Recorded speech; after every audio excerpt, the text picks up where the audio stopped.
நாம் இந்த பதிவில் பெயர்ச்சி அடையும் குரு பகவான் உங்கள் ராசிக்கு என்னென்ன சுப மற்றும் அசுப பலன்களை தரப்போகிறார், அதற்கான பரிகாரம் என்ன என்பதனை பற்றி விரிவாக காண்போம். உங்கள் வாழ்வில் வளமும் நலமும் செல்வ செழிப்பும் பெற எல்லாம் வல்ல இறைவனை உளமாற வேண்டி விரும்பி கேட்டுக்கொள்கிறேன். ஒருவரின் ஜாதகத்தில் எந்த கிரகம் உங்களுக்கு சாதக பலன் தருதோ இல்லையோ, ஆனால் குரு கிரகத்தின் நற்பலன்களை கொண்டவர்கள் சிறிது கஷ்டத்தை சந்தித்தாலும் வாழ்க்கையில் முன்னேறி விடுவார்கள். நவ கிரக குரு பகவான் மங்கள கிரகமாக விளங்கி வருகிறார். ஜோதிட சாஸ்திரத்தில் குரு பகவானுக்கு தேவர்களின் குரு என்ற அந்தஸ்தும் வழங்கப்பட்டுள்ளது.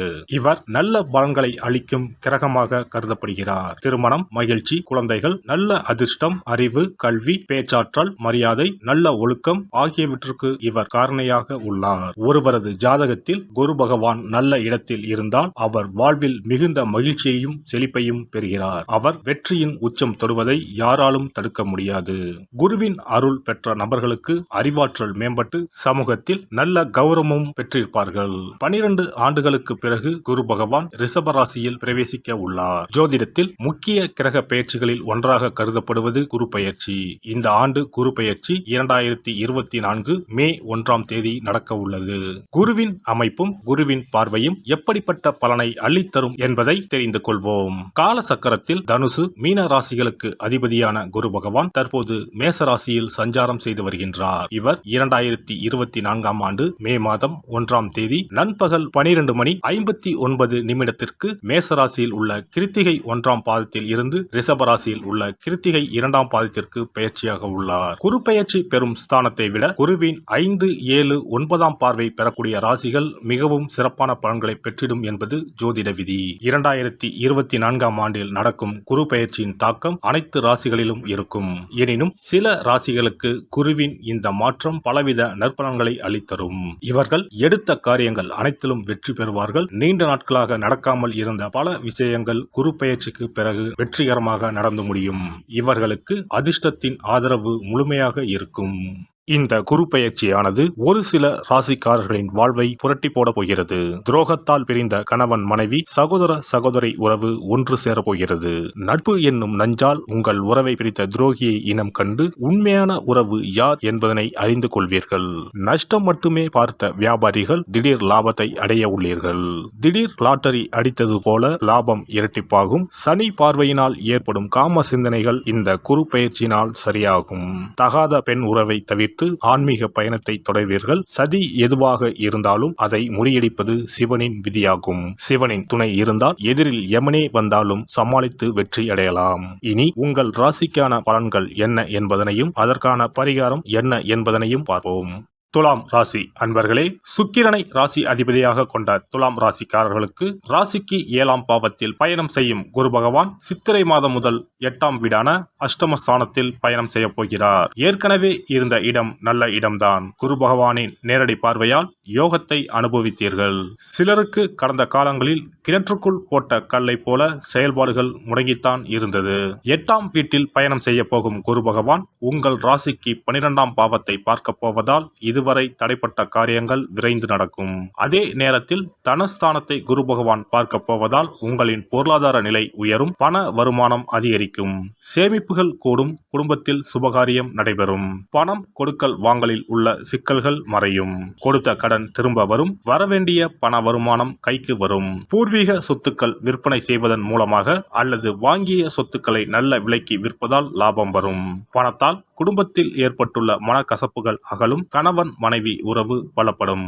4ஆம் பாவத்தை குரு பார்ப்பதால் சிலர் அசையா சொத்துக்கள் வாங்குவார்கள். புது வீடு கட்டி குடிபோவார்கள். சிலருக்கு மனைவி வகையிலும் சொத்து வசதி வாய்ப்புகள் வந்து சேரும். கடந்த காலங்களில் கடனால் அவதிப்பட்டவர்கள் ஏதாவது சொத்தை விற்று முழு கடனையும் அடைப்பார்கள். புது முயற்சிகள் கைகூடும். தொழில் லாபம் கூடும். உத்தியோகத்தில் அலைச்சல் காரணமாக சற்று உடல்நிலை பாதிப்பை தருவார். கவனம் தேவை. பெண்களுக்கு சாதுரியமான பேச்சால் ஆதாயம் உண்டாகும். பணவரத்து கூடும். காரிய தடைகள் நீங்கும். அரசியலில் மற்றும் பொதுப்பணிகளில் ஈடுபட்டிருப்போருக்கு தன்னை முழுமையாக ஈடுபடுத்திக் கொள்ள முடியாத சூழ்நிலைகள் உண்டாகும். முடிந்தவரை மக்களுக்கு கொடுத்த வாக்குறுதிகளை காப்பாற்றுவது நல்லது. எடுக்கும் காரியங்களில் தடைகளுக்கு பின்பே வெற்றி பெற முடியும். உடன் இருப்பவர்களை அனுசரித்து செல்வது, பேச்சில் நிதானத்தை கடைபிடிப்பது நல்லது. பொருளாதார நிலை ஏற்ற இறக்கமாக இருக்கும். கலைத்துறையினர் கிடைத்த வாய்ப்புகளை நழுவ விடாமல் பாதுகாத்துக் கொள்வது உத்தமம். புதிய வாய்ப்புகள் கிடைப்பதில் சிக்கல்கள் உண்டாகும். நெருக்கடியான சூழ்நிலைகளால் உடல்நிலை பாதிப்புகள் ஏற்பட்டு மன அமைதி குறையும். உடன் இருப்பவர்களாலே வீண் பிரச்சனைகளை சந்திப்பீர்கள். பண வரவுகள் தேவைக்கேற்றபடி இருக்கும். மாணவர்களுக்கு ஆசிரியர்கள் சக மாணவர்களின் உதவிகள் கிடைக்கும். பாடங்களை நன்கு படிப்பது கூடுதல் மதிப்பெண் பெற உதவும். சித்திரை நட்சத்திரம். இந்த குரு பெயர்ச்சியால் சில காரியங்கள் எதிர்மறையாக நடக்கும். நீங்கள் இதுவரை எதிர்பார்த்த காரியங்கள் எல்லாம் இழுபறியாக நிறைவேறாமல் இருந்தாலும் ஏதாவது ஒரு வகையில் எப்படியும் நடந்துவிடும் என்ற நம்பிக்கை இருக்கும். சுவாதி நட்சத்திரம். இந்த குரு பெயர்ச்சியால் பழகும் மனிதர்களின் வார்த்தைகளை நம்புவதா வேண்டாமா என்று சமயத்தில் சந்தேகம் ஏற்படலாம். வாழ்க்கையில் பிடிப்பும் ஆர்வமும் இல்லாமல் சலிப்பை உண்டாக்கினாலும் நட்சத்திர நாதன் ராகுவின் பலத்தால் பாதிப்பை உண்டாக்காமல் காப்பாற்றி வருவார். இனிப்பும் கசப்பும் மாறி மாறி பலன்கள் இருக்கும். விசாகம் நட்சத்திரம். இந்த குரு பெயர்ச்சியால் குடும்பத்தில் நிலவி வந்த பிரச்சனைகள் மறையும். சிலருக்கு திருமணம் மற்றும் சுப நிகழ்ச்சிகள் நடப்பதில் தாமதம் ஏற்படும். யாருக்கும் வாக்கு கொடுக்கும் முன் ஆலோசனை செய்து கொள்ளவும். வெள்ளிக்கிழமைகளில் ராஜ ராஜேஸ்வரியை அர்ச்சனை செய்து வழிபட எல்லா நன்மைகளும் உண்டாகும். செல்வம் சேரும். செல்வாக்கு உயரும். குரு பெயர்ச்சி சிறப்பு பரிகாரம். ஜாதகத்தில் குரு நல்ல இடத்தில் இல்லாமல் இருந்தாலோ கோசார ரீதியாக கொடூரமானவராக இருந்தாலோ குரு தோஷம் நீங்க பரிகாரம் செய்ய வேண்டும். தீய பலன்கள் குறையவும் நல்ல பலன்கள் அளவுக்கு அதிகமாக நடைபெறவும் குரு பகவானுக்கு செய்யும் பரிகார முறைகள் உதவும். வியாழக்கிழமை தோறும் தட்சிணாமூர்த்தி வழிபாடு செய்வது சிறப்பான பலன்களை கொடுக்கும். வியாழன் அன்று குரு ஓரையில் நல்ல நேரத்தில் குருவிற்கு உரிய கோலத்தை வடகிழக்கு திசையில் கோலமிட்டு அதன் மேல் முல்லை மலர்கள் பரப்பி குரு எந்திரத்தை வைத்து அதற்கு முல்லை மலர் சூட்டி சந்தன பொட்டிட்டு பொன்னிற தட்டில் கொண்டை கடலை வைத்து தூப தீபம் காட்டி குரு காயத்ரி மந்திரத்தை 108 முறை மன ஒருமையுடன் கூறினால் குருவால் ஏற்பட்ட தீய பலன்கள் விலகும். நல்ல பலன்கள் மேலும் மேலும் அதிகரிக்கும். வியாழக்கிழமை அன்று வீட்டில் நெய் தீபம் ஏற்றி வழிபடுதல். குருவுக்கு உரிய வஸ்திரம் தானியம் கொண்டு வழிபடுதல் நல்லது. வியாழன் அன்று குரு பகவானுக்கு சிறப்பு அபிஷேகம் செய்து மஞ்சள் நிற ஆடை அணிவித்து புஷ்பராகம் வெண் முல்லை மலர்களால் அலங்கரித்து குருவுக்குரிய மூல மந்திரத்தினை ஓதி வணங்கி வர குரு கிரக தோஷம் நீங்கும்.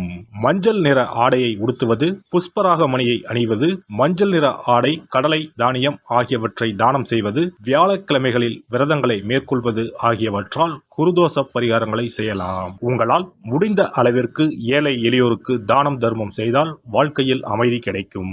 தினந்தோறும் அல்லது வாரத்தில் ஒரு முறையாவது பசுமாட்டிற்கு அகத்திக்கீரை, அருகம்புல், வாழைப்பழம் போன்றவற்றை உணவாக கொடுத்து வருவது ஜாதகத்தில் இருக்கின்ற குரு பகவானின் நிலையை மிக விரைவில் வலிமைப்படுத்தக்கூடிய ஒரு சிறப்பு பரிகாரமாக கூறப்படுகிறது. ஜாதகத்தில் குரு வலிமை இழந்திருக்கும் நிலையில் வியாழக்கிழமைகளில் அவருக்கு உரிய மஞ்சள் நிறத்தில் இருக்கும் லட்டுகளை வாங்கி தட்சிணாமூர்த்திக்கு நைவேத்தியம் செய்து கோவிலுக்கு வரும் பக்தர்களுக்கு வழங்குவதும் மங்களகரமான மஞ்சள் நிற பொருட்களை பிறருக்கு தானம் கொடுப்பதும் சிறந்த பரிகாரங்களாகும். குரு பகவானின் பரிபூர்ணமான அருள் கிடைக்க கோவில்களில் நடைபெறும் யாக பூஜைகளுக்கு தேவையான பொருட்களை வாங்கி தரலாம். ஒரு முறையாவது ஆலங்குடி சென்று குரு பகவானை வழிபாடு செய்து வாருங்கள். அல்லது தஞ்சாவூர் அருகே இருக்கக்கூடிய திட்டைக்கு சென்று ராஜகுருவாக இருக்கும் குரு பகவானை வணங்கினால் மலையளவு இருக்கக்கூடிய கஷ்டங்கள் கூட கடுகளவு குறையும். குலதெய்வ வழிபாடு நன்மை பயக்கும். முடிந்தால் மாதம் ஒரு முறை குலதெய்வ கோவிலுக்கு சென்று வழிபட்டு வருவது நல்லது. ஒரு முறை திருச்செந்தூர் சென்று முருகப்பெருமானை வழிபட்டு வந்தால் இந்த குரு பெயர்ச்சி சிறப்பான பலன்களை தரும். உங்களின் வாழ்க்கையில் பொருள் ஈட்டும் முயற்சிகள் அனைத்தையும் வியாழக்கிழமைகளில் தொடங்குவதும் நல்ல பலனை கொடுக்கும். குறிப்பாக வியாழக்கிழமைகளில் வருகின்ற ஏகாதசி தினங்களில் நற்காரியங்களை தொடங்கினால் நன்மைகளை பெறலாம். வியாழக்கிழமைகளில் தங்கள் சக்திக்கு இயன்ற அளவில் அன்னதானம் செய்வது குரு பகவானின் நல்லருளை உங்களுக்கு பெற்றுத்தரும். அன்னதானம் செய்வதன் காரணமாக உங்கள் ஜாதகத்தில் இருக்கின்ற குரு கிரக தோஷங்கள் நீங்கி குரு கிரகத்தை பலப்படுத்தி உங்கள் வாழ்க்கையில் நீங்கள் விரும்பிய பலன்கள் தங்க தடையில்லாமல் கிடைக்கச் செய்யும். எல்லாம் வல்ல இறையருளால் நீங்களும் உங்கள் அன்பு குடும்பமும் உடல் நலம், நீலாயுள், நிறை செல்வம், உயர் புகழ், மெய்ஞானம் ஓங்கி வாழ்க வளமுடன். இந்த வீடியோ உங்களுக்கு பிடிச்சிருந்தா லைக் பண்ணுங்க, ஷேர் பண்ணுங்க அண்ட் சப்ஸ்கிரைப் பண்ணுங்க. பக்கத்துல இருக்க பெல் ஐகானை கிளிக் பண்ணுங்க. நன்றி, வணக்கம், வாழ்க வளமுடன்.